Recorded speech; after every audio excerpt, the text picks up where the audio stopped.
안녕하세요, 윈블맨입니다. 세계 2위 야닉 시너의 3회전은 험난했죠. 상대는 세계 85위 엘리엇 스피질이었습니다. 변수가 하나 있었는데요, 날씨였습니다. 이날 최고 38도까지 오르는 폭염이 예보돼서 평소보다 경기들이 1시간 일찍 시작했는데요. 그럼에도 달궈진 코트에 서 있는 선수들을 보며 사람 잡겠다는 말이 절로 나왔는데 더 영향을 받은 쪽은 시너였습니다. 여러모로 환경이 쉽지 않은 가운데 스피지리는 예상 밖 선수였습니다. 보통 시너와 알카라스를 만난 선수 대부분은 첫 서너 게임 안에 공빨과 템포에 압도돼 별다른 대책 없이 지는 경우가 많았는데요. 간혹 여기에 맞불을 놓으려고 평소보다 높은 출력을 내다 탈이 나는 선수들도 있었습니다. 지난해 윈블던 16강의 디미트로프, 롤랑가로스 4강의 무세티를 예로 들 수 있습니다. 그러나 스피지리는 달랐습니다. 리턴을 버텼고 랠리에서도 물러서지 않았으며 심지어 시너의 스트로크에 맞받아치는 위너까지 꽤 만들어냈습니다. 과연 이 흐름을 얼마나 유지할까 싶었는데 경기 중반까지 이어졌습니다. 파워와 리듬으로 상대를 눌러버리는 시너의 플랜 A가 제대로 먹히지 않고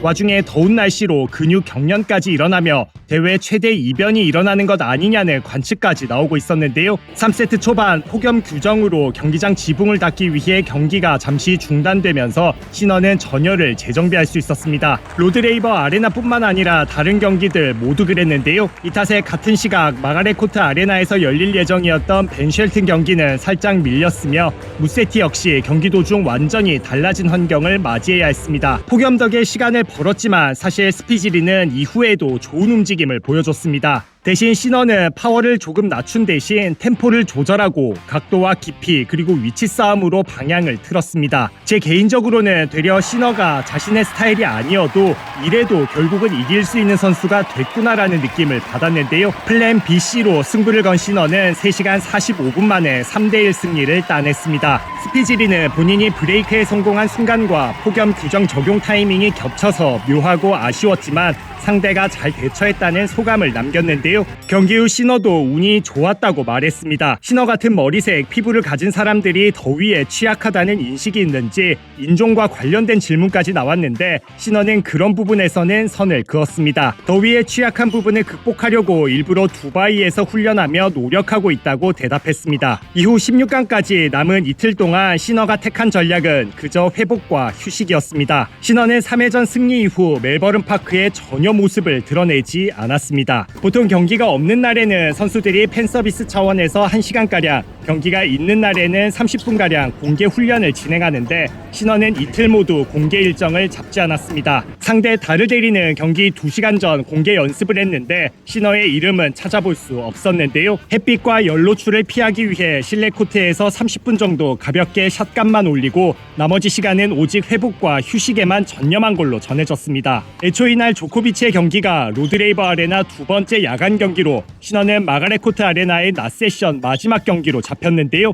그러나 맨식이 기권하며 야간 경기 자리가 비자 주최 측이 시너 측에게 야간 경기로 옮길 것을 제안했는데 시너가 사양한 걸로 전해졌습니다. K1 코치에 따르면 시너는 낮 세션 마지막 경기인 만큼 어차피 오후 6시 이전에는 시작하지 않는다는 걸 알고 있었고 무엇보다 특정 코트나 시간에 상관없이 뛰는데 아무런 문제가 없다는 자신감도 드러낸 걸로 전해졌습니다. 사실 로드레이버 아레나 야간 경기는 해를 피할 수도 있지만 연습과 코트 적응 시간을 더 확보할 수도 있습니다. 낮 세션이 끝나면 야간 경기가 열리기까지 주최 측은 관중 입장을 막은 채 청소와 코트 재정비를 진행하는데요. 야간 경기를 배정받은 선수들은 이때 코트에 나와 비공개 연습을 하며 그날 코트 표면을 익히고 적응합니다. 마가렛 코트의 경우 당일 배정된 경기들이 시간에 맞춰 쭉 진행되기 때문에 중간에 따로 연습이나 적응할 수 있는 시간이 주어지지는 않습니다. 시너는 경기력에 대한 자신감도 있겠지만 가뜩이나 폭염 규정 행운이 따랐다는 소리가 나오는 상황에서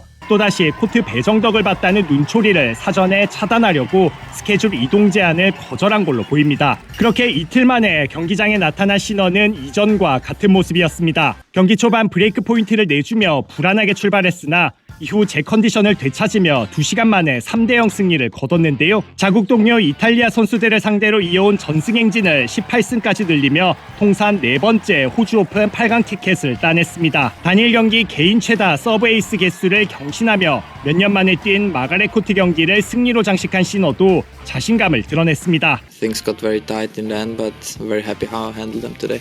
But yeah, it's also different opponent. Everything is different in every day. I felt quite good out there physically. Everything was okay today, and let's see what's coming in the next round. 시너의 다음 상대는 쉘튼입니다. 사실 저는 쉘튼, 프리츠, 토미 폴로 대표되는 미국 남자 선수들이 최상위권 선수들을 만날 경우 크게 낙관하지는 않습니다. 단점과 한계가 비교적 명확한 선수들이라고 생각하기 때문인데요. 그래서 이번 대회에서도 예상 대진이 알카라스와 폴, 조코비치와 프리츠, 시너와 쉘튼으로 나왔을 때도 대진 자체가 성사될지 성사되더라도 업셋 가능성이 클지에 대해서는 기대감이 높지 않았습니다. 폴은 3대 0으로 졌고 프리츠는 조코비치를 만나기도 전에 탈락했는데 과연 쉘튼은 1승 8패라는 절대적인 열세를 딛고 그것도 호주 오픈에서 시너에게 승리를 따낼 수 있을지 궁금한데요. 여러분은 시너와 쉘튼의 8강전을 어떻게 예상하시나요?